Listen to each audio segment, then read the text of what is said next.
Peace and blessings, everyone. Today is another conversation, and welcome to this conversation of self-improvement with your sister, Yatira X, the First Lady of Fart Money Network. I'm excited, as always, because self-improvement is really one of my favorite topics. Good morning, my beautiful sister Felicia. How are you today? I hope that you are doing well. Like I said, I love having these conversations because if we talked more, we would be able to accomplish more. We would be able to grow more. We would be able to love more. But the reality is it's difficult for us to talk, I think personally, just from my own experiences, to one another, because we can be judgmental. We can be judgmental of self. So because we're judgmental of self, and maybe we too are critical of others, it makes it difficult for us to have these conversations. And when I think about growing up, my mother is a very private person. And so we were always told, not to, tell people our business, our family business. And a lot of families are like that. So it wasn't like it's not normal. But I think when you're taught that as a child, and you never grow into like a proper understanding or a balance of that, then it creates this habit or this form of, I got to keep people out of my business, But then if some of us have been involved in our faith, in our congregations, whether it's the church, whether it's the mosque, whether it's the temple, whether it's the synagogue, and it seems like sometimes a form of, you get used to talking about things or people, and it's not always in the best of manners. So this unhealthy relationship of talking about things is formed and is repeated and is passed down from generation to generation. Don't talk about it, but we got to talk about things. So we're not taught properly how to talk about things. So then it ends up being gossiping. It ends up being slandering. It ends up being defaming, because we don't know how to talk. We don't know how to communicate. And again, this is always self-improvement. So this is something, and these are things that I deal with on a personal level, and what inspires me to come and be able to speak about these different things. So today, faith and self. What makes these, I think, as impactful as they are is because they're testimonies and testaments of my actual life and what I have actually, what I'm actually going through and have gone through and hope to and desire to actually overcome, right? My son is here, of course. I'm sure you all knew that because it got on late today. So he's throwing off his covers. Self-improvement, son. But faith and self. And there's so many different things that come to my mind about this subject in terms of different stories and different situations that, I have experienced. But I was talking to my husband last night, and a story came in my mind from years ago when I started establishing my own personal relationship with God, and how my life was shifting and turning and changing, and what was happening. And I revisited this thought, and I thought about it some more, and I was realizing that one of those epiphanies is that faith and self, sometimes we don't have, how can I say this? Well, we just don't have faith in self. So when we have an idea, when we have a good thought, when we have a desire to do something, we have been taught to hate ourselves, so much so that even if it's a good idea and even if we like the idea of it for a moment, we kill it ourselves. Like as if to think, or as if to say or believe that I can't have that. I can't accomplish that. Who am I? These are self thoughts that only we are going to be aware of. But sometimes they're so subtle and they're so quick sometimes that if we're not conscious enough to catch them, we will miss them. But we miss them doesn't mean that they got away from us. It's like a subtle seed that we didn't catch, so we couldn't unplant it. So we planted in our own mind this self-doubt that who am I that I can do something great, that I can establish something big, that I can have great things. This is self-doubt. This is a negative self-talk that we sometimes don't catch because we don't think to catch it. So if I know that on the outside there's a enemy force and I'm striving to do what I have to do, if I am aware of the enemy force that is outside of myself, then as I move and I make my maneuvers, I'm going to be conscious. I'm going to be on the alert. I'm going to be looking around to see where this enemy might be. I'm going to have my guard up. I'm going to be prepared. But when you and I are not prepared about the enemy within ourselves, well, then we move aimlessly. We do not have our guard up. We are not looking for that enemy that's inside of our own self. And so the enemy inside of ourselves is constantly winning these little battles because the enemy of self, those negative thoughts, they're there. They come, they zoom, they pass by. We miss them and then they're being planted. They're being planted. They're being planted. They're being planted. If we catch them, then we can pick up those seeds and burn them, get rid of them, throw them out. So we have to be conscious of that self-talk. So I'm saying that to lay the foundation for my story where I did not know God. And as I was coming to know God, I was being guided. I had women and people that I looked up to that, I trusted their guidance because I'm looking at their lives and I'm seeing that, God is obviously good to you and you obviously know him and you are obviously close to him and look at all the miracles and things that he's working out for you in your life. So I guess I'll just listen to what you're saying in my desire to also be close to God. And also not wanting to be ungrateful, that God put people in my lives that are beautiful people and that have helped me. And I was looking at it like, okay, well, if I don't agree with something, it's best that I still just do what I'm being instructed or guided to do from somebody else because they have a relationship with God. I don't really know God. I want to know God, so probably this is the best thing for me to do. And so I went on this path of just, following the way that different people thought and how different people viewed things from their perspective, from their understanding, and from their relationship with God, which is not a bad thing. But as I grew and started praying and started talking to God about the most intimate and deep down pains, when he was the one that was hearing my cry and wiping my tears, right? When I was going through the darkest and most difficult time in my life, he was there. And I was turning to him, looking for him there. And there is where I found him. So as I was growing, now as I'm having a relationship with him, and now he's speaking to me. And again, when I say God is speaking to me, I don't mean that I'm hearing an outside voice talk to me or I hear a man's voice in my ear. But the thoughts that are coming to my mind, that is my own voice in my head, but it wasn't my original thought. The thoughts are just, oh, I never thought about that. Where did that come from? Where do thoughts come from? Right? So that's where they come from, right?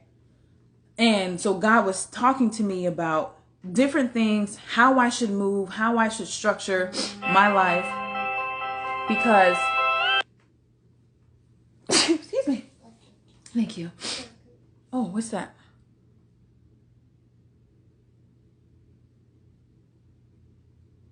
What do you, when someone joins, anyone who, you wanted to come up here, Sister Felicia? Come on up here. Come on up here, sis.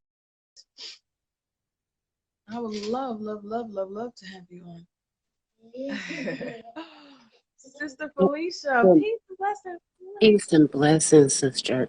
I have to join you. I just had to And I know I look crazy, extra crazy. No, please. No. So this is why I wanted to join you. I love you so much, but when your message come apart and I feed into it because you remind me of me, like trying to tell people, like it seems like we're trying to feed people understanding of what we have, the relationship that we have with God. And then I fight with that, like, why do I have to keep trying to prove myself to someone or show them that it is to be a peaceful part, no matter what we go through?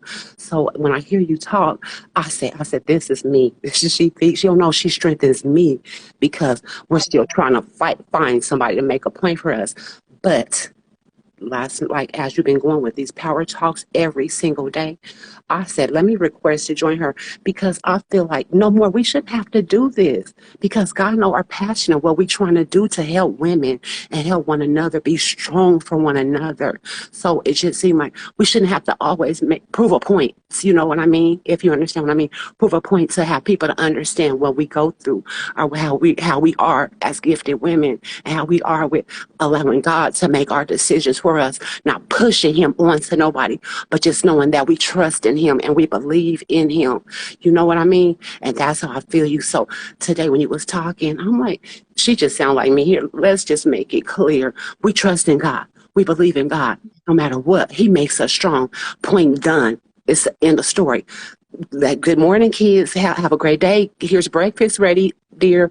I don't have a husband no more. I divorced, but I know I'm being married one day again. But you're careful for your husband. You respect your husband. You know what I'm saying? He respect his wife. You respect your children. So you have to make that right for your children. I know I have to right for my children because I have gone. I can't say I go through a lot. I have gone through much, but God has always kept me strong to keep going. My sister, when I got diagnosed with this multiple sclerosis a few years ago, I never heard of MS. I've never even heard of MS. When this started messing with my vision and I did hair, I asked my coworker walk with me across the street to the store because I need to get a patch for my eye. I told my customer, I'll put you on the drawer. I'll be right back. I went and got that patch for my eye. My vision kept going back and forth. My friend said, let's go to the hospital when you finish with your customer. So in the meantime, I put myself backwards to go check on myself. I did that. When I finished my list, I went to the hospital that night. They gave me an MRI. They said, you have multiple sclerosis and have so many lesions in your brain. You've been had it for quite some time, well over 15 years. You know what I mean? I'm like, okay. I said, can I go to work tomorrow? Yeah, we'll let you go. And that's all I was worried about was going to work because you know what? I had to make it happen for my children. I had to make sure I had them bills paid because I'm a single mother doing it by myself. I had to make sure my clients were done so I can have income. So I always put everybody before me. So when I left the salon like last year, when I got with GS Partners, and I said, I'm about to step out on faith because I pray to God. And I know He got my back. So when I say that, that's why I say He got my back. Because when I told my boss, I said, I'm done. And I left, packed up my stuff, and I'll be to get my stuff this weekend before the shop opens again. So nobody can see me. And I respectfully did that because I served 30 years there. You know what I mean? So when I did that with pride to myself and understanding because I know God got me. And I've been with, when I got with you sisters a few months ago, you guys made me, I'm going to say you, I'm not even going to include nobody. You and Brother Eric Terrell Muhammad made me 10 times stronger. Like, you can do it because you got people behind you. Don't worry about it. So that's why when I say you feed into me, I had to come in here and tell you why. So we're not having to prove no many more points because we got it. And I put a post this morning. My grandmother always taught us, she said it like this, if you make it through January and February, you'll march on. And I live by that. So I couldn't wait to post that this morning. I made it through January and February. I'm going to march on. So that's how we're going to do, my sister. I love you so much. So you can click me off because I know I look crazy. You don't. I love you. Thank you so much for joining me, sis. I love you so much. Thank you. Now, I don't think I don't think I'm going to be able to. I think you might have to. You might have to like exit for you. Okay. I'm not sure. I think you have to do it. Okay. Okay. Leave. Wow. Thank you so much, man. This is the beauty of these kind of conversations, because you just never know how God is going to use and move and use us to strengthen each other. So praise be to God. All praise belongs to Him. Thank you so much for coming on here and sharing your testimony with us. I think that's one of the most intimate things that we can do is share our testimony, because when we are going through our walk, it's just that, it's our walk. It's the things that cause us to see things a certain way, to apply them a certain way, to learn and grow because of just what we're going through. So when we take what we're going through, and go through it, and then we share it, and then we share it with others. I don't know. I think that's just that's like the most loving thing that we can do, because we don't have to. We can keep that, if I got the lesson, I got the lesson. You know what I'm saying? If I got that, if I got the word, and if I'm surviving, and if I'm growing, and God is helping me, I can keep that for myself. But when you're willing to, forget how I look, forget all that kind of stuff, forget how somebody's going to hear me, forget how they may interpret me, forget how they may judge me, faith in self. I am going to share my testimony. That's beautiful. Sister Felicia, thank you. I'm honored. I'm honored. I'm honored. I literally pray about this, so you don't understand how you are serving me in you doing that. Because I literally have this, I'm looking in the mirror today and I'm talking to God in my head, and I'm just like, you have strengthened me, Lord, to do what I'm doing thus far. And sometimes, it's difficult when we live in a world that only validates you, that appears to only, make you feel validated by other people. And so there's a balance to that. It's not that we have to have recognition from, certain individuals, but it's just about having that knowingness that, hey, you touched me, thank you. That's it. Just that. And so you have really answered my prayer today in you coming and sharing what you just shared with us today. So thank you. Thank you so much. Thank you.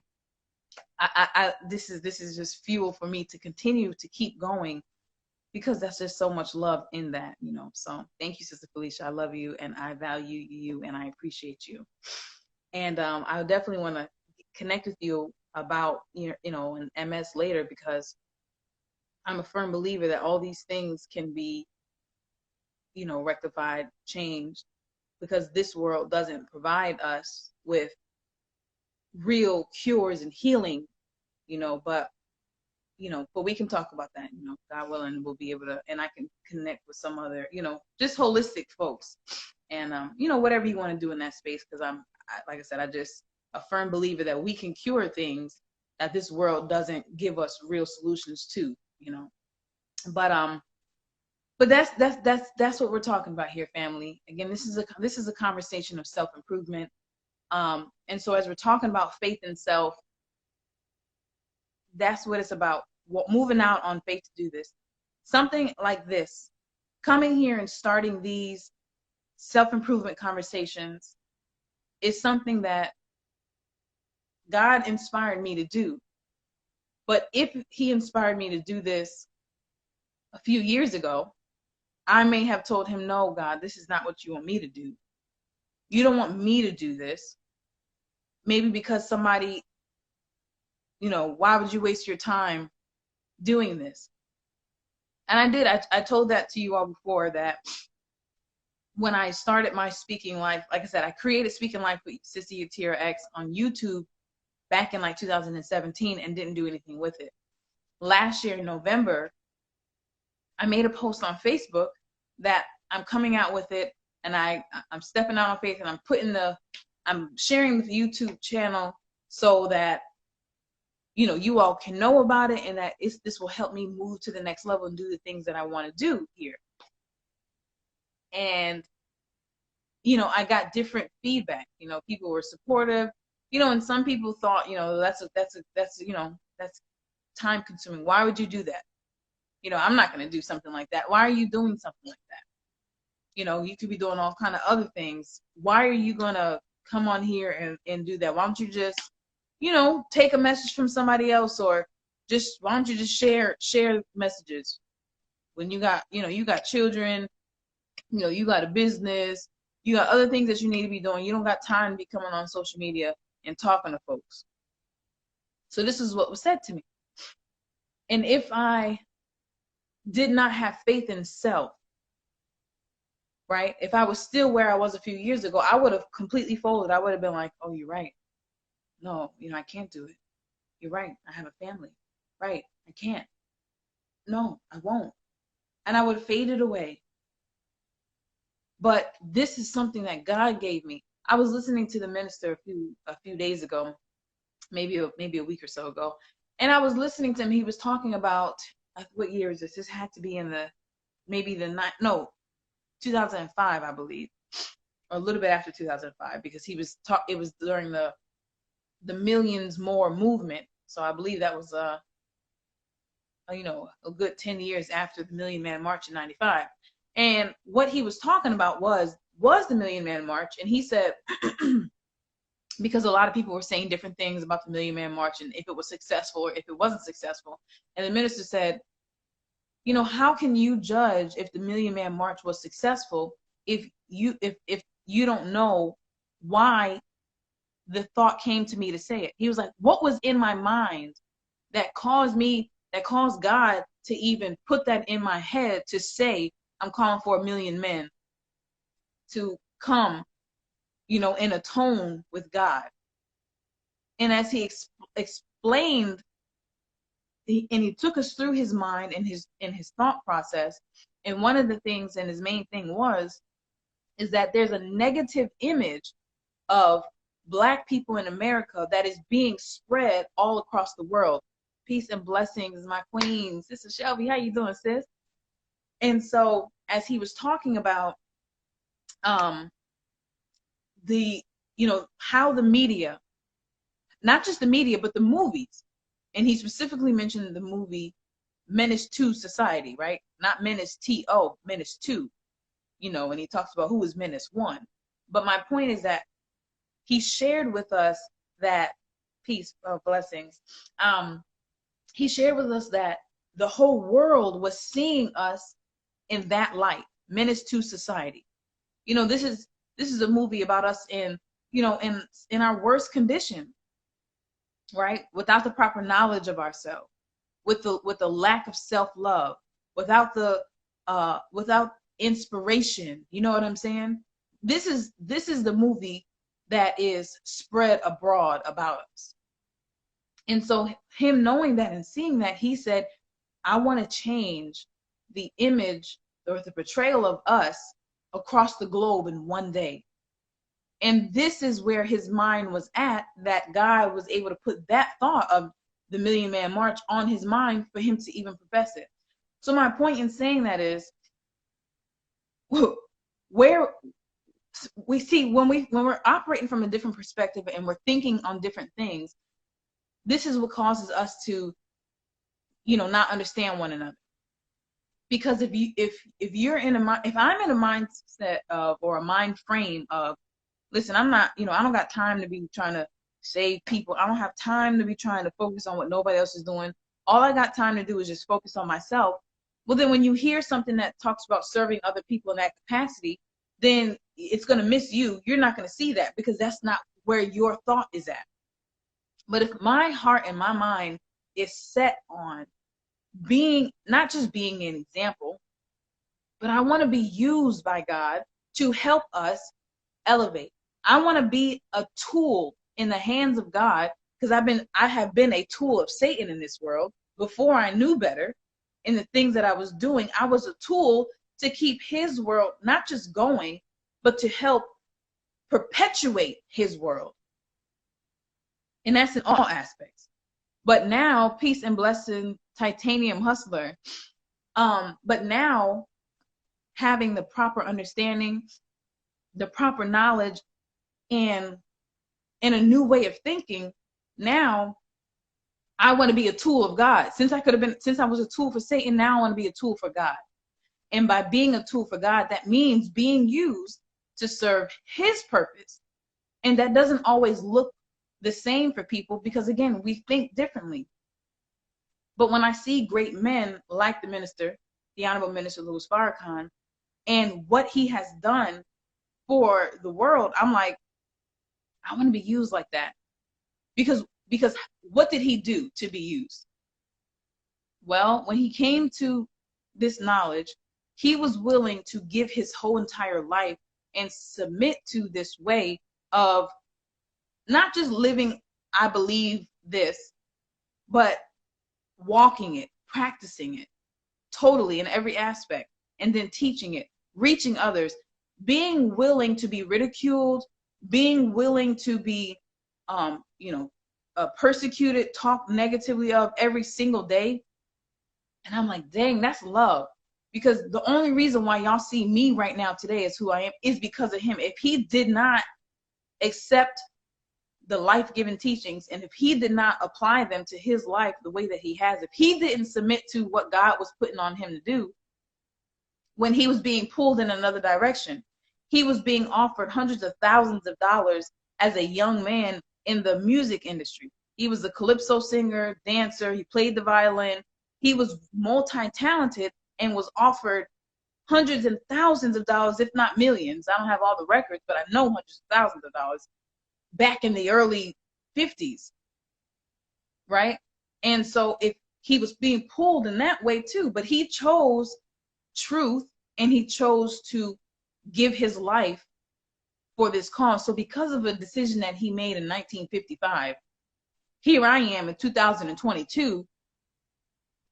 I've been in the nation now for 10 years, but here I am today doing this because of what he did.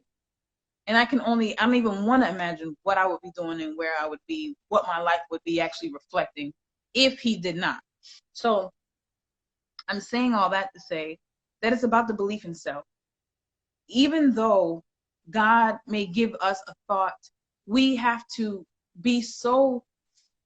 learn to be so willing to submit to God that even though a loved one may not see the vision, may not see the understanding, or may not see why, where God is going with you, because who can say that they can sit back and say, oh, I understand God, everything that he's going to do. I understand why he said do this. I understand why he said do that. No, that understanding is something that he gives us, but the obedience is what comes first.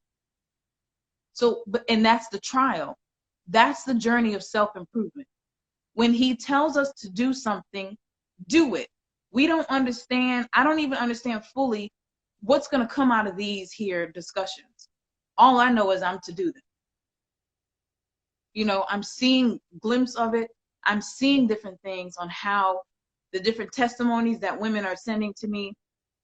Sister Felicia came on today. I'm seeing that there's good coming from these conversations. And so seeing that, he will continue to grow me in understanding. But right now I'm just being obedient because I have to share what I have gone through that has brought me closer to God. And then when I see certain things in the lives of other people, or per my conversations with other people, in my mind, I'm like, my goodness, we have to have these conversations. We have to have these talks to help us have this belief in ourselves. Because when God gives you a thought, an idea, he gives it to you. He doesn't say, let's have a conference call with you and all your close friends. I want to make sure that everybody's on board with this thought that I'm going to give you, with what I want you to do with your life. Let's call everybody that you're going to associate with, and make sure that they're on board and that they know that it came from me. That does not happen. God doesn't care nothing about our emotional side of things in terms of, oh, they're going to be too emotional to, you know what I'm saying, sis? That they're going to be too emotional to get up and do what he's asking. No. Do you say you believe in me? We're going to be tried. This is what the books say. We are going to be tried as believers. All of them. I mean, all the way back to the father of all three religions, Abraham. Wanted a son. God come and bless him with a son, and then God telling him to go and kill his son. Go ahead and sacrifice your son. Show me that you really love me. Right? These are signs for us. Again, like we talked about yesterday, if we believe that it happened then and God changes not, then we have to believe that it happened, that this is how he still operates today. Now, he's not asking us to give sacrifice, but sacrifice means something different now. As we evolve, right, the evolution has to take place. We're not walking around, you know what I'm saying, riding on donkeys' backs either. We're in cars and vehicles, so sacrifice evolves. And now we have to sacrifice our time, right? Because in that time, again, in dealing with the son, I mean, that was his only son, and that's what he wanted. That was his love next to God. So in this time, what do we love? We love to get to the money. We love to get to the paper. We like to give our time to the job, right? We love to give our time to the things that are pastimes, leisurely, things that are comfortable. We want to have a good time, but we don't have time to reach our people. We don't have time to lift somebody up. We don't have time to give ourselves to what God wants us to do. God, I ain't got time. I know you want me to, I'm good in this field and I know I could help this sister out, but I ain't got time. You know what I'm saying? I got to do what I'm doing over here. My thing is. So in my prayer, I'm asking God, make my thing your thing. Help me to line myself up with you, God, so that whatever I have a desire to do, that it's in direct correlation to what you want me to do and what your will is for me. But it starts with that faith in self. Kill that self-doubt. Get that out of the way. Have enough faith in yourself that if you're here for a purpose. Nobody else brought you here but God. And if he brought you here, he doesn't do nothing by happenstance. He's not like just, oops, I sneezed and here's Sister Yatira. No, it's intentional. There's something that he wants me to do in this life. He gives us the will to choose. So that's the building of the relationship. And so now I'm at a point in my life where I'm choosing God. I choose you in everything. If you don't want me to do it, I'm not going to do it. If I want to do it and you don't want me to do it, then I got to check myself. That's how I do my self-improvement. If I have a desire that's opposite of God, ooh, Lord, help me. Yeah, I need to fix that thing. This needs to be moved. Why do I have this impediment? Right? So it starts with that faith in self. So I hope that was useful today. And I know that this has just been peace and blessings, Brother Jason. And did I close my story? I think I wanted to say to that point about, like I said, as I was going through my journey and God was giving me the things that I wanted to do, and I was having the, whatever self-doubt that I was having with myself, I was getting it from outside of self too. And so it was stunting my growth. But like we say when we open up these conversations in the past and what we have discussed about self-improvement, when you master yourself, your inside, no outside can master you. No outside force, person, thing can tell you stop if you're gonna go. If God is calling you to go, when you master yourself, control yourself, stop your self-doubt, get rid of self-doubt. Don't control it, get rid of it.